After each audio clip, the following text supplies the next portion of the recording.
The release of Ghostbusters is just around the corner, and a lot of people have been falsely accused of being sexist and misogynistic. This is not necessarily new information. What I'm here to talk about is the studio and the director himself, Paul Feig. I have reasons to believe that behind all the defensive statements and false accusations, both the director and studio believe that their product stinks and they will do anything to defend it, even if it means insulting the very people they want to go see it. On IMAX in 3D, apparently. Now before we continue, I need to tell you where I stand with the 1984 classic. In all honesty, I have only ever seen the movie twice, and that was when I was 8 and 10 years old. It came on TV, and although I enjoyed it, I did not fully appreciate the witty jokes and humour as I was too young to understand it. It has been my intention for many years now to rewatch the movie with a more mature set of eyes, but to this day I still haven't done it, so I can look at this remake from a completely neutral point of view. And honestly, it looks terrible. What did you expect me to think? I don't want to repeat what everyone else is saying, but the jokes are terrible, the ghosts are so uninspired and look like something from the early 2000s, which quite frankly is embarrassing for this day and age, and the main leads, now it's not to do with the fact that they are females, it's just the dialogue and direction they have been given is complete garbage. Even if the actors from the original Ghostbusters came back and were given the same material, it would still suck. So get the whole sexist accusations out of your head, because that is not the reason. So now that I have clarified that, how do I know Sony and the director think this movie is trash? Here goes. Sony silences constructive criticism.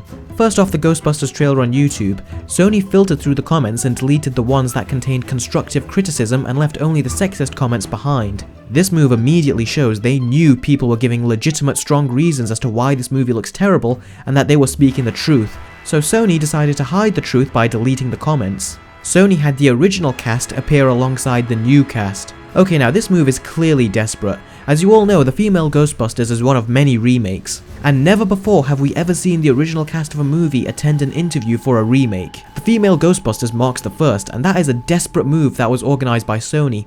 If you watch the interview, you will notice that when the cameras are on the original cast, they act all supportive, but after a crappy clip was shown, you can clearly see Bill Murray and he does not look amused. From that one look, I see a man who does not want to be here but has been forced to. And at the end of the day, remember, these guys are actors. It doesn't matter what seal they approve it with because it's incredibly likely that it's all an act.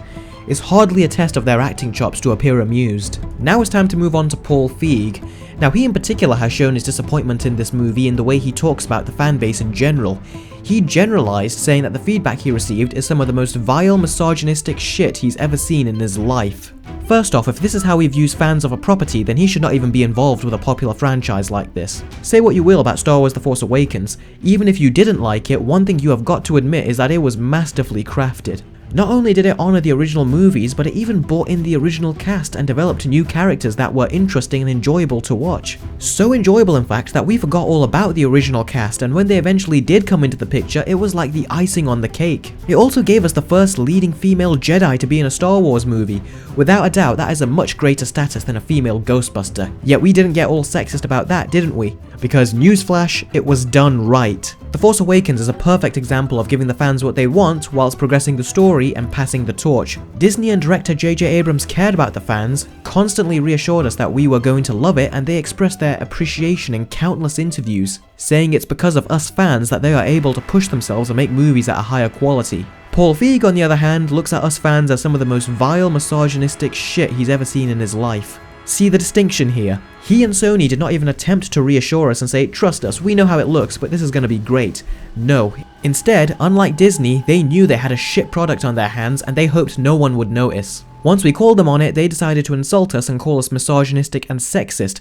And to add insult to injury, whether intentional or accidental, they have built this political duty around the film stating if you don't watch the movie, then automatically you are a sexist. When in reality, can't it just mean you don't want to pay the extortionate 3D ticket price to see a bad movie? I would rather put that money towards watching Star Wars Rogue One later this year, which coincidentally also stars a female lead, and again, no one had a heart attack over that. When you get down to it guys, none of us should see this movie. Trailers nowadays like to give away all the best stuff, and we have gone through two which are not funny in the slightest. If you didn't laugh at the trailers, then you're out of luck for the movie because all the seemingly best jokes have been revealed. The only other thing I will say is that no one who is critical about this movie should go and see it. We have all been insulted and called numerous despicable things. Paul Feig's friend, Judd Apatow, called us Trump supporters. Melissa McCarthy said that the haters have no spouse and no friends and that we just type hate comments on the internet.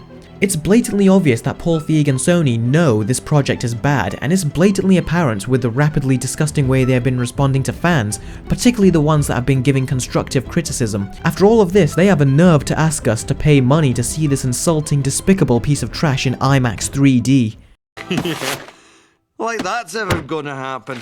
It's funny they jump on us males when we criticize the movie, but they have not at all acknowledged the amount of females that have also hated on this film. If you pay for a ticket, then in the studio's eyes, you have become a sucker, as they will take comfort in the fact that they can call you whatever they want and you will still give them your money. Before signing off, I will just let you know that I actually have a better outline of a script for the female Ghostbusters movie.